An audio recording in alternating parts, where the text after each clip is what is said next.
Hello friends, मैं गिरधर खंडेलवाल आपके लिए लेकर आया हूँ एक वीडियो सीरीज जिसका नाम है कैलकुलेशन बूस्टर। इस सीरीज में हम देखेंगे दोस्तों कि कैसे हम अपनी कैलकुलेशन को इंप्रूव कर सकते हैं, कैसे हम जल्दी से जल्दी किसी भी तरह के क्वेश्चन सॉल्व कर सकते हैं।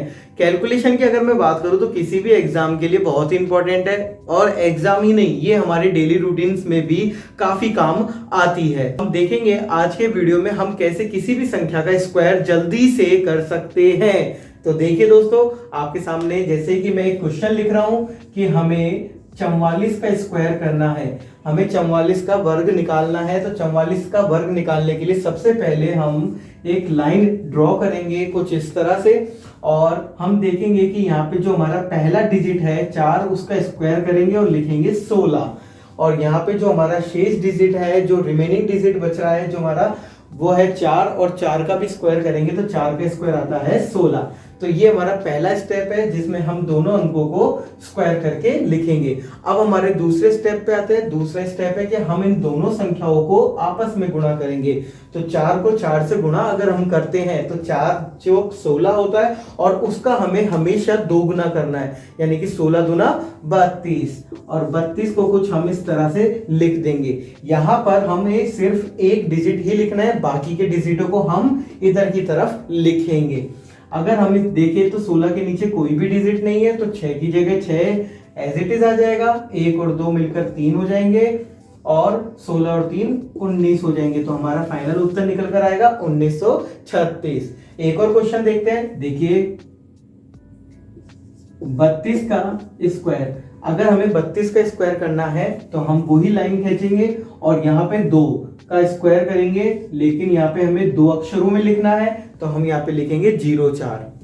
फिर इसके बाद में 3 का स्क्वायर 9 हो जाएगा, और अब हम दूसरा स्टेप 3 दूनी 6 और 6 का दुगना 12 से लिखेंगे। अब हम इनको जब कैलकुलेट करेंगे तो 4 के नीचे कोई भी डिजिट नहीं है, तो 4 की जगह 4 आ जाएगा। 0 और 2 मिलकर 2 हो जाएंगे, और 9 और 1 10, यानी कि हमारा फाइनल उत्तर आ जाएगा 1024। आगे बढ़ते हैं दोस्तों, और क्वेश्चन करते हैं। देखिए जैसे कि एक क्वेश्चन है दोस्तों 56 का स्क्वायर। अगर मैं 56 का स्क्वायर करता हूं तो 6 का स्क्वायर यहाँ पे 36 होता है, और 5 का स्क्वायर 25 होता है।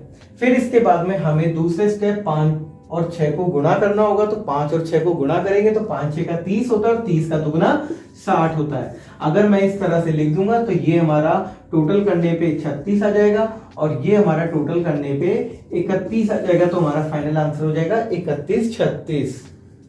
एक और क्वेश्चन देखते हैं 58 का स्क्वायर। तो यहाँ पर 8 का स्क्वायर 64 और 5 का स्क्वायर 25। इसके बाद में 8 को 5 से गुणा करेंगे तो 8 पंजे 40 होता है, और 40 का दुगना 80 होता है। तो 80 जब हम जोड़ेंगे तो हमारा उत्तर आएगा 64, और 25 और 8 मिलकर 33 हो जाते हैं। तो हमारा फाइनल उत्तर जो निकल कर आ रहा है वो है 33 64।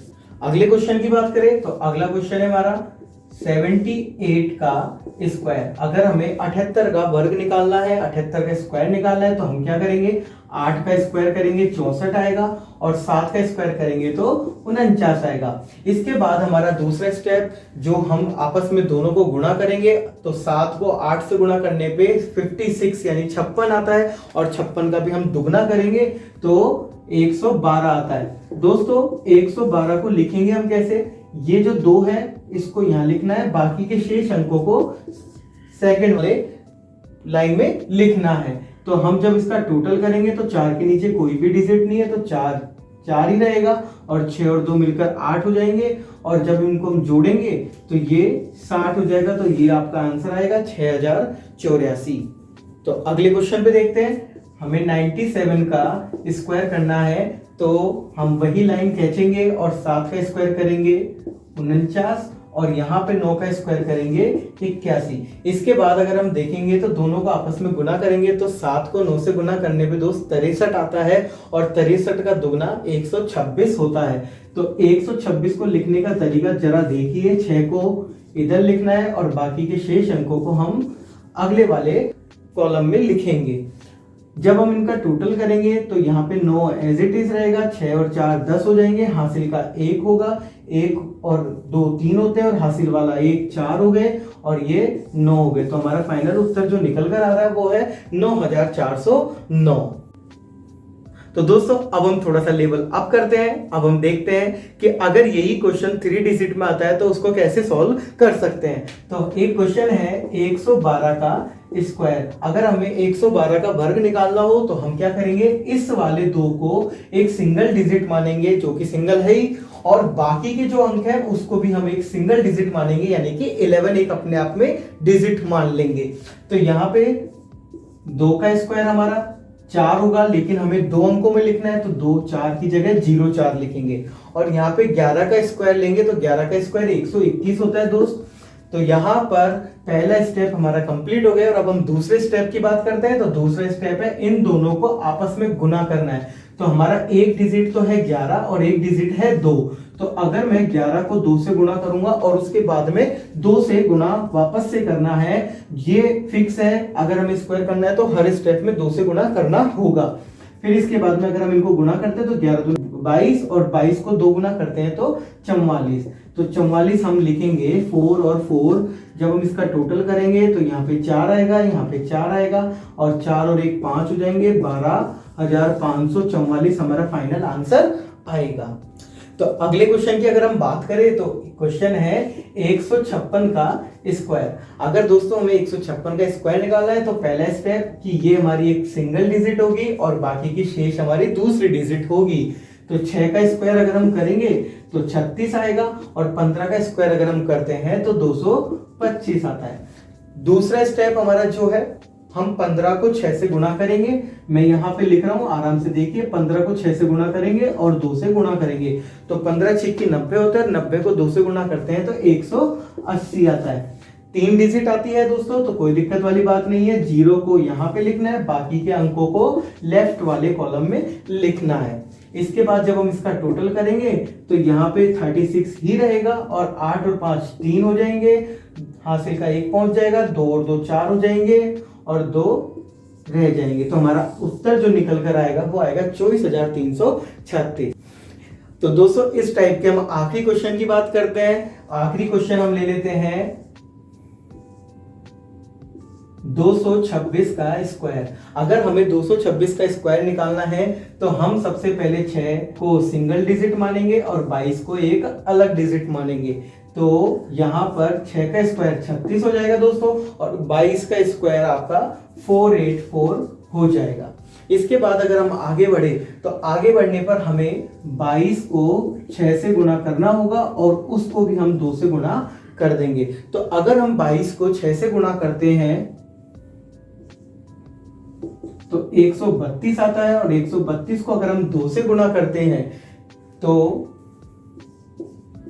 264 आता है। अब 264 को हम लिखेंगे दोस्तों, 4 इधर आ जाएगा, 26 इधर आ जाएगा। जब हम इसका टोटल करेंगे तो 6 के नीचे कोई भी डिजिट नहीं है, 6 का 6 रहेगा, 3 और 4 7 हो जाएंगे, और इसके बाद में 6 4 10, 10 का 0 हो जाएगा, 8 2 10 और 1 हासिल वाला 11, और 4 और 1 5। तो हमारा फाइनल उत्तर जो निकल कर आ रहा है वो होगा 51,076।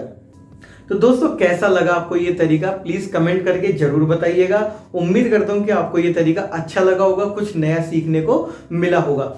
अब हम बात करते हैं इसी वीडियो में एक दूसरे टाइप के क्वेश्चनों की, जिसमें एक स्पेशल केस बनता है यदि यूनिट डिजिट 5 होता है। यदि इकाई अंक, अगर किसी भी संख्या का इकाई अंक अगर 5 होता है तो हम उसका स्क्वायर कैसे निकालते हैं। तो जैसे कि आपके सामने एक संख्या लिखी हुई है 15, और मैंने 15 का स्क्वायर करना है। तो मुझे अगर 15 का स्क्वायर करना है तो हम सबसे पहले क्या करेंगे, जब भी यूनिट डिजिट अगर 5 होता है तो हम यहाँ पे लिख देंगे 25, और बचे हुए जो भी हमारे पास 5 को हटाकर जो भी अंक बच रहा है उस अंक के अगले अंक से उसको गुणा कर देंगे। मतलब कि यहाँ पर 1 बच रहा है तो 1 के बाद कौन सा अंक आता है, 1 के बाद आता है 2, तो 2 को 1 से गुणा कर देंगे तो हमारा उत्तर आ जाएगा 2 एकम 2 यानी कि 225। जैसे एक और एग्जांपल लेते हैं, 35 का अगर हमें स्क्वायर निकालना है तो 35 का स्क्वायर निकालने के लिए दोस्तों हम सबसे पहले 5 का 25 लिखेंगे और 3 को अगले वाले अंक से गुणा करेंगे, यानी कि 3 का अगला अंक होता है 4, तो 4 तिया 12। तो हमारा उत्तर आ गया है दोस्तों 4 तिया 12, 1225। और देखिए 45 का स्क्वायर निकालना है, हमें 45 का वर्ग करना है। तो 45 का वर्ग करने के लिए दोस्तों क्या करेंगे, सबसे पहले हम 5 का 25 लिख देंगे और 4 को उसके अगले अंक से गुणा करेंगे। तो 4 का अगला अंक 5 होता है, तो 5 चौक 20, तो हमारा उत्तर हो जाएगा 2025। एक और 75 का स्क्वायर करना है दोस्तों हमें। तो 75 का स्क्वायर करने के लिए सबसे पहले हम करेंगे कि 5 का स्क्वायर 25 और उसके बाद में 7 को उसके अगले अंक से गुणा करेंगे। तो 7 को अगला अंक उसका 8 होता है, तो 7 8 56, तो हमारा उत्तर जो आएगा वो आ जाएगा 5625। तो दोस्तों दो एग्जांपल हम और लेते हैं, जैसे 115 का स्क्वायर। अगर हम 115 का स्क्वायर करते हैं तो यहाँ पे यूनिट डिजिट हमारा 5 है और शेष अंक हमारे 11 हैं। तो 5 का 25 हो जाएगा और शेष अंक 11 को हम अगले अंक से यानी कि उसके अगले अंक से गुणा करेंगे, यानी कि 12 से गुणा करेंगे। तो 11 को 12 से गुणा करने पर 132 आता है, तो हमारा फाइनल उत्तर आ जाएगा 13,225। और एक और एग्जाम्पल ले लेते हैं, 205 का अगर हम स्क्वायर करें तो 205 का स्क्वायर करने के लिए दोस्तों हमें 5 का स्क्वायर 25 लिखना होगा और यहाँ पर हमारा जो सेकंड यूनिट निकल कर आ रहा है वो है 20 और 20 को हम गुणा करेंगे उसके अगले अंक से। तो उसका अगला अंक है 21, तो 20 को जब हम 21 से गुणा करेंगे तो हमारा उत्तर आएगा 420। तो टोटल आंसर जो हो जाएगा 42,025। तो कैसा लगा दोस्तों ये वीडियो, प्लीज मुझे कमेंट करके जरूर बताइएगा। और आप लोगों की प्रैक्टिस के लिए मैं कुछ क्वेश्चन मेंशन कर रहा हूं, उनको अच्छे से करिए घर पे और कमेंट करके उत्तर बताइए। थैंक यू दोस्तों, और मिलते हैं अपने अगले वीडियो में जहां पर हम और अलग अलग तरीके से कैलकुलेशन को इंप्रूव करने के लिए और जल्दी से जल्दी किसी भी क्वेश्चन को सॉल्व करने के लिए अलग अलग तरीके देखेंगे। Thank you.